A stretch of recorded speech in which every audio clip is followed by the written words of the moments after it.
Yang pertama yaitu pengertian want and need. Kebutuhan atau need merupakan keadaan mendasar manusia terhadap suatu dalam usahanya untuk mempertahankan keberlangsungan kehidupannya.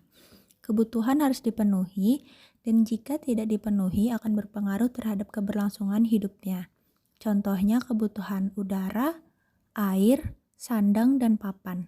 Kebutuhan dibagi menjadi dua yaitu perceived needs dan expressed needs. Perceived needs atau kebutuhan yang dirasakan adalah hasrat atau keinginan yang dimiliki oleh semua orang di mana kebutuhan ini menunjukkan kesenjangan antara tingkat keterampilan atau kenyataan yang nampak dengan yang dirasakan. Sedangkan expressed needs atau kebutuhan yang diekspresikan yaitu kebutuhan yang dirasakan seseorang mampu untuk ditunjukkan dalam tindakan.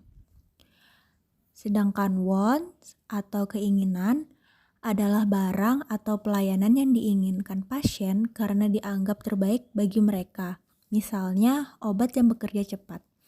Wants bisa sama atau berbeda dengan needs, sehat, dan pelayanan kesehatan sebagai hak. Makan, pakaian, tempat tinggal, dan hidup sehat adalah elemen kebutuhan dasar manusia yang harus senantiasa diusahakan untuk dipenuhi terlepas dari kemampuan seseorang untuk membayarnya. Kedua, berdasarkan cara pengukurannya, pengukuran want atau keinginan berasal dari masing-masing individu. Keinginan dapat dipengaruhi oleh kepribadian individu tersebut maupun oleh budaya. Keinginan merupakan sesuatu yang belum tentu dibutuhkan. Keinginan antara individu yang satu dengan individu yang lain tentu saja akan berbeda-beda tergantung kepribadian masing-masing.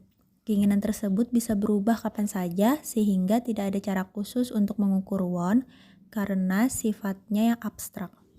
Selanjutnya, pengukuran need.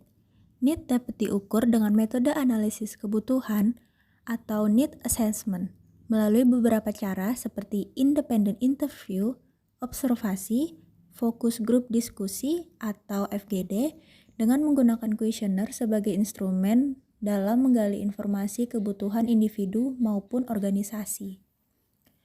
Menurut McNeil, Sell, dan Glasgow, tahun 1990, pengertian analisis kebutuhan adalah mengumpulkan berbagai informasi terkait perbedaan antara kondisi yang diinginkan atau diharapkan, should be or ought to be, dengan kondisi yang ada. What is? Kondisi yang diinginkan seringkali disebut dengan kondisi ideal, sedangkan kondisi yang ada seringkali disebut dengan kondisi real atau kondisi nyata. Dan yang terakhir, faktor yang mempengaruhi want and need ada 5, yaitu sebagai berikut.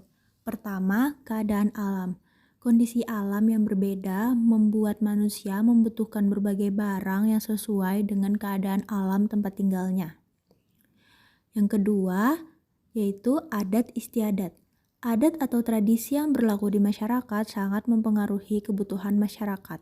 Sebuah adat dan tradisi akan menuntut masyarakatnya untuk memenuhi kebutuhan terkait penghargaan dan kepatuhan dalam menjalankan adat istiadat tersebut.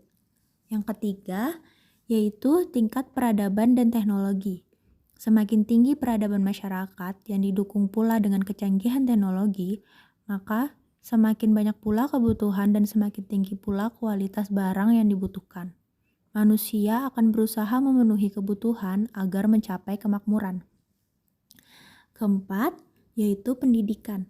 Tingkat pendidikan seseorang sangat berpengaruh terhadap keragaman kebutuhan.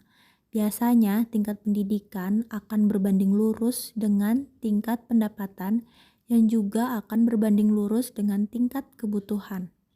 Yang kelima, yang terakhir, yaitu pendapatan. Besar kecilnya pendapatan seseorang akan berpengaruh terhadap keragaman kebutuhannya. Semakin tinggi penghasilan, maka kebutuhan semakin meningkat. Kebutuhan yang meningkat biasanya juga disertai dengan kualitas yang baik karena diimbangi dengan daya beli yang besar.